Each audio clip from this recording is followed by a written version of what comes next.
දේවදත්ත හිමියන්ට බුදුන් වහන්සේ කෙරෙහි තිබූ දැඩි ඊර්ෂ්‍යාව තරහ නිසා බුදුන් වහන්සේට හිංසා කිරීමට උත්සාහ කළා. අවස්ථා කිහිපයක්ම තිබූ අතර බුදුන් වහන්සේට බෞද්ධවීම ඉතින් ප්‍රධාන බුදුන් මරා බුදු විය හැකි යැයි දේවදත්ත නිතරම සිතුවා.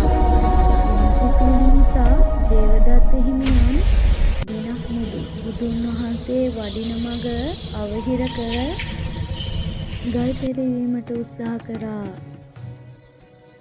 නමුත් ඒ උත්සාහයන් අසාර්ථක වුණා. දේවදත්ත හිමියන්ගේ එම උත්සාහය අසාර්ථක වුවද අප මහ ගෞතම බුදුරජාණන් වහන්සේගේ ශ්‍රී පාද පද්මයේ ලේ ගැලීමට සිදු වුණා.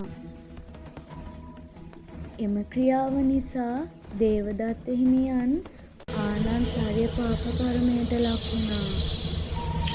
අප මහ ගෞතම බුදුරජාණන් වහන්සේගේ දැඩි මෛත්‍රිය ඉවසීම නිසා උන්වහන්සේ සියලු අවහිර කරදර බාධක වලින් නිතරම බේරුණා. ඉතින් මෙම කතා පුවතින් ඔබට කියන්නේ